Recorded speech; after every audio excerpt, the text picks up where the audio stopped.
എന്താ മാഷേ ഉദ്ദേശം?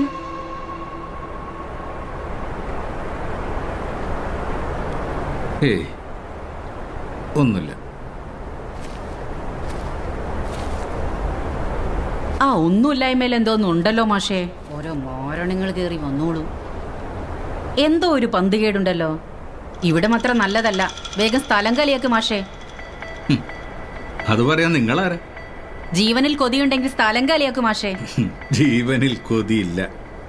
നിങ്ങളോട് തർക്കിച്ച് നിൽക്കാൻ എനിക്ക് സമയമില്ല. സത്യത്തിൽ എന്താ ഉദ്ദേശം?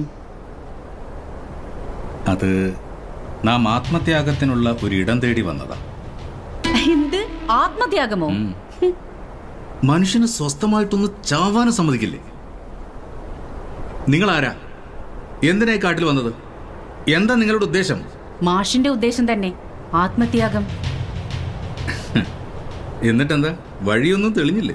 തെളിയാഞ്ഞിട്ടല്ല, മരണത്തിലെങ്കിലും ഒറ്റപ്പെട്ടു പോകാതിരിക്കാൻ സൂര്യനൊപ്പം അസ്തമിക്കാമെന്ന് കരുതി. എന്താ മാഷേ, വിശ്വാസം വരുന്നില്ലേ? നിങ്ങൾ സന്യാസികൾക്കാകാമെങ്കിൽ ഞങ്ങൾ വിപ്ലവകാരികൾക്കുമാകാം ഈ ആത്മത്യാഗം. അങ്ങനെയാണെങ്കിൽ ഒരുമിച്ചാവാം.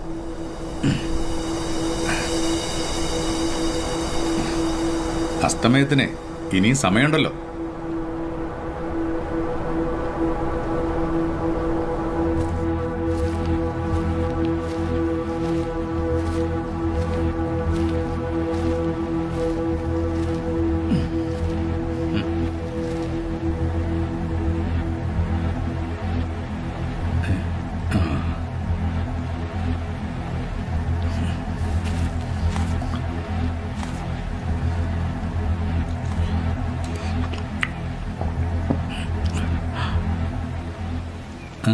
വേണോ?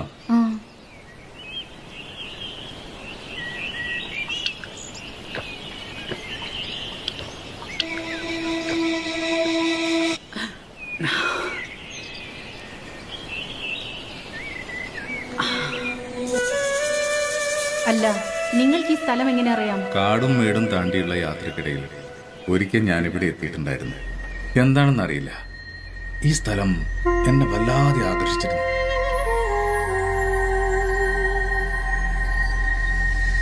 അതവിടെ നിൽക്കട്ടെ, എന്താ നിങ്ങളുടെ പ്രശ്നം? ഒരു വിപ്ലവ പ്രസ്ഥാനത്തെ വളരെ ആഴത്തിൽ വിശ്വസിച്ച് വഞ്ചിക്കപ്പെട്ടതാണ് എന്റെ പ്രശ്നം. ഒന്ന് വ്യക്തമാക്കാം. എന്റെ പേര് അഭിരാമി. അച്ഛനും അമ്മയ്ക്കും ഏകമകൾ. കോളേജിൽ പഠിക്കുന്ന കാലത്ത് ചോരത്തിളപ്പിൽ വിപ്ലവം കൊണ്ട് ലോകത്തെ മാറ്റിമറിക്കാമെന്ന് കരുതി ഞാനൊരു വിപ്ലവ സംഘടനയിൽ ചേർന്നു. പക്ഷേ ഞാൻ പുറമേ നിന്ന് സ്വപ്നം കണ്ട വിപ്ലവ പ്രവർത്തനങ്ങളായിരുന്നില്ല സംഘടനയ്ക്കുള്ളിൽ. സംഘടന ആർക്കു വേണ്ടിയാണോ നിലകൊള്ളേണ്ടത് അവരെ തന്നെ കൊള്ളയടിക്കുന്ന പ്രവൃത്തികളാണ് ഞാൻ അവിടെ കണ്ടത്. എല്ലാം മനസ്സിലാക്കി വന്നപ്പോഴേക്കും എനിക്കെന്റെ കുടുംബം നഷ്ടമായി, കൂടെ ജീവിതവും. പുറത്തിറങ്ങിയ പോലീസിന്റെ കൈകൊണ്ട്, അല്ലെങ്കിൽ വിശ്വസിച്ച പ്രസ്ഥാനത്തിന്റെ കൈകൊണ്ട്. എന്തായാലും മരണം ഉറപ്പാ. അതിന് ഞാൻ തയ്യാറല്ല. സ്വയം തീരുന്നതാണ് നല്ലതെന്ന് എനിക്ക് തോന്നി.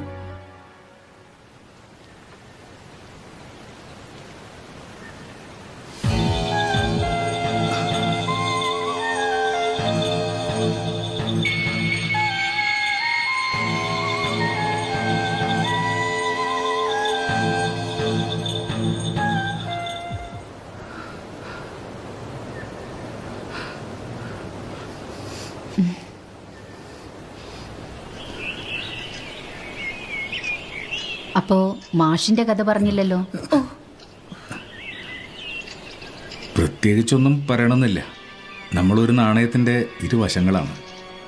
നിങ്ങൾ വിപ്ലവം കൊണ്ട് ലോകത്തെ മാറ്റാൻ ശ്രമിച്ചപ്പോൾ ഞാൻ ആത്മീയത കൊണ്ട് ലോകത്തെ കീഴടക്കാമെന്ന് വിശ്വസിച്ച് ഇറങ്ങി തിരിച്ച് പരാജയപ്പെട്ട ഒരാളാണ്. ആത്മീയ യാത്രയിൽ ശ്രേഷ്ഠനായ ഒരു ഗുരുവിനെ കണ്ടെത്താൻ എനിക്ക് സാധിച്ചില്ല. അതിനും വേണം ഒരു ഭാഗ്യം. ജീവിതത്തിലേക്കുള്ള മടക്കയാത്ര അസാധ്യമാണെന്ന തിരിച്ചറിവ്, അതാണ് എന്നെ ഇവിടെ എത്തിച്ചത്. അപ്പോ മാഷിന്റെ പേരോ?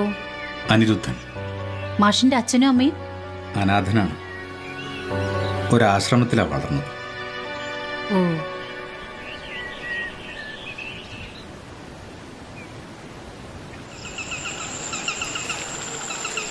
അസ്തമയം അടുക്കാറായി മാഷേ. നിലയ്ക്കാത്ത ആഗ്രഹങ്ങളാണല്ലോ മനുഷ്യനെ ജീവിക്കാൻ പ്രേരിപ്പിക്കുന്നത്. മാഷിന് ആഗ്രഹമെന്തെങ്കിലും? ഉറവ പറ്റാത്ത വികാരങ്ങളുടെ ഉറവിടമാണ് മനസ്സ്. ഇപ്പോൾ അതിലൊന്ന് എൻ്റെ മനസ്സിലും ഉടലെടുത്തു തുടങ്ങി.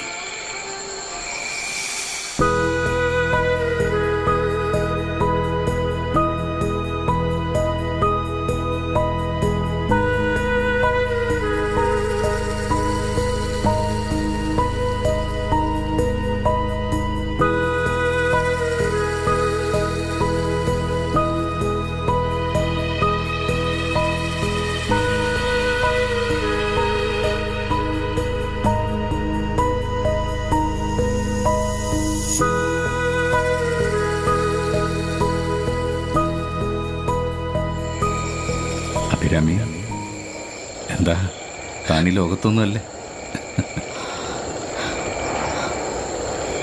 എന്തേ വരുന്നില്ലേ?